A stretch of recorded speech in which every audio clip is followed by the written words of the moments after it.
Dave Hill from Terrestrial Energy. We are not technology evangelists. We were looking at what could be implemented commercially, which means somebody will pay for it by 2030. Molten salt technology came out to be a result. It was not the usual engineering approach of how can we make a salt reactor. 440 megawatt thermal spectrum, graphite moderated, fluoride salt, atmospheric pressure, 44% thermal efficiency, giving you just short of 200 megawatts electric, 600 degrees Celsius salt supply. We operate on low enrichment, and I'll come back to that. 7-year fuel cycle length, a very, very flexible system, and it's designed for cost efficiency. That figure in the middle there is not just to fill the white space. It's actually origin story. When you start with salt, because of the properties, you can have a lower capital expenditure, CapEx, and higher revenue. So it's an economic proposition, and that's why we're in this game. Simplicity equals safety, flexibility, reduced cost, multiple products, multiple revenue streams. In the top right there, core unit, 12 meters by 3.7 meters, with upflowing salt through a graphite moderated region, heat exchangers, fairly standard stuff. And in our design, the reactor core unit is replaced every 7 years. 2 operating silos, 6 storage silos. 8 times 7 is 56. That's a 56-year plant life. In our model, you operate one of these for 7 years. You switch over. You move spent unit into storage or within containment. Move in a new unspent unit. We have the option of pumping over the fluid or not. We haven't decided whether that makes sense, but it's certainly feasible. And then continue to operate. Simplicity and keeping everything inside the containment. As a derivative of the molten salt work at Oak Ridge, we use a fluoride-based homogeneous salt, and our design is focused on pragmatism. I made my career in research, pushing the boundaries of what's possible to the edge of the table. Here we're focused on de-risking, de-risk everything, because risk is cost. The more you can reduce the risk, the more you can reduce the cost. So the way we see it is all the major SSCs are, TRL 6 or 7, a little bit of judgment there. We won't have a demonstration reactor.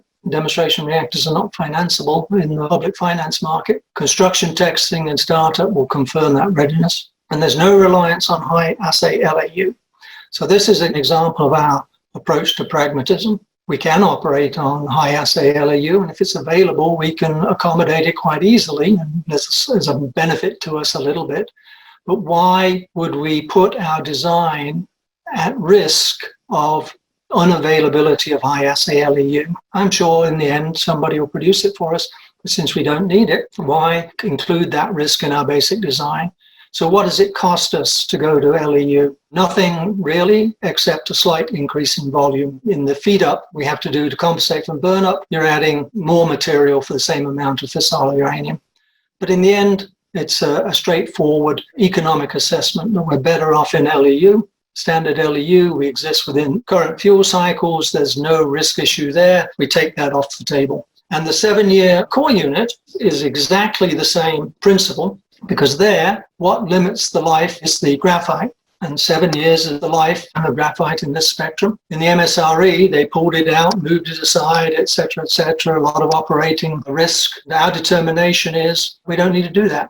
We just have a replaceable complete unit, shift over to the other one, store, let it cool down, pump the salt out either back into reactor or storage, let it cool down. It's economically effective because we're translating a lot of risk out of the system and replacing it with a capital penalty. And so we don't think we need a lot of new technologies. We do need work done, technology development work done, and I'll talk more about that, but it's not fundamentally new. It is validation, recreating databases, making sure that we understand material properties, etc. All of the technology development you'd have to do in any system. One of these purposes of these talks is to show you how we're developing as a company. Probably the key message in this is that we are not a PR company. We have a solid engineering process, management systems, procedures, workflow, the whole digital engineering approach.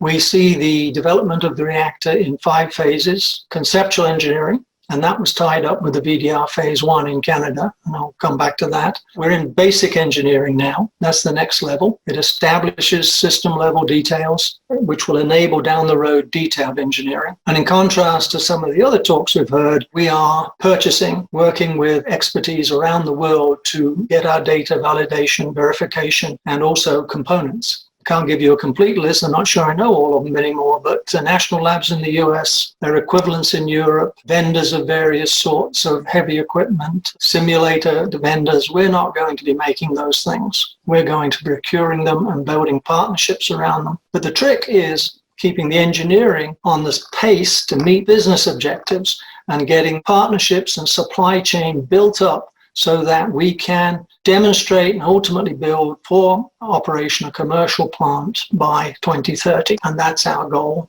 The regulatory process is key to this, of course.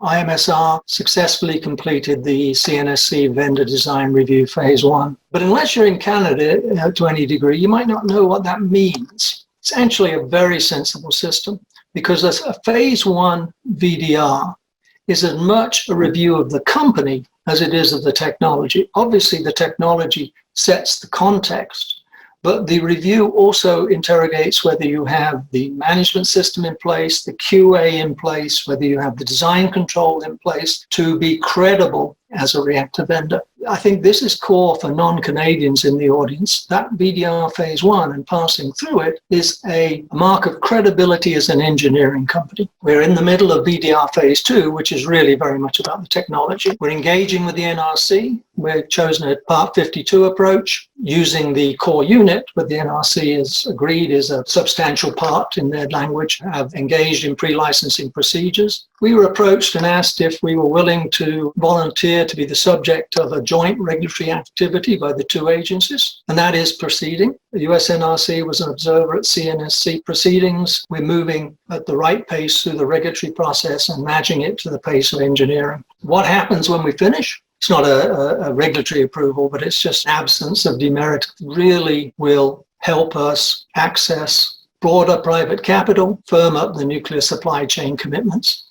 So this is key to our development process and key to commercial success. We have our early stage supply agreements in place, graphite pumps, fuel simulators, steam generators, turbine. Today or yesterday, we signed a contract with Argonne National Lab. I bring it up now because GAIN is sponsoring this. And we had 2 GAIN awards, which helped Argonne and ourselves develop material properties development. And now we are using our money, not government money, to further the materials property measurement at Argonne. We thank the US government for seeding that activity and for Argonne with working with us.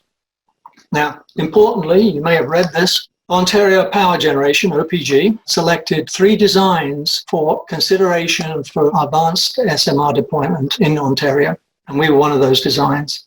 Now, this was not a beauty contest. This was serious engineering due diligence by a sophisticated utility looking at possible SMR vendors who could supply a design that OPG could use. And we're one of the 3. So again, I think this goes to credibility and viability as a solid engineering company. The business case drives private capital investment support. So we have to get the CapEx down, use the thermal efficiency for LCOE. It all drives our pragmatic approach to engineering and the technology decisions. Because we produce high temperature heat, we have the ability to match with variable renewal, thermal storage, all of what had become standard over the years approaches. We say at the bottom, it's not just for electric grid power provision, but our corporate belief is that unless we can be competitive for electric grid power provision, we will not penetrate the market. All of these other capabilities will be enabled by being cost competitive for electric grid power provision. And equally, a thermal MSR like our IMSR can be used as a waste burner, but the price of admission is being competitive for electric grid power provision. I'll answer any questions. You have attracted a couple of questions, and I expect you might get a few more. You mentioned the life of the core unit module is based upon the lifetime of the graphite. What are these lifetime constraints on the graphite? the standard graphite performance under thermal neutrons, which mean swelling and then shrinking. And once you get to that life, you just don't want to deal with it. Move it out, put some fresh graphite in. And we do that not by replacing the graphite within the core unit, simply by swapping out the core unit. Imagine this can going out.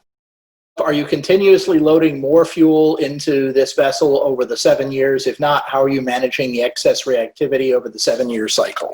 We are continuously loading more fuel in, 4.95, still LEU. So it has a feed but not a bleed, and we have to have volume available for that. So that defines the length of the core unit. We need the room to add 4.9% uranium salt.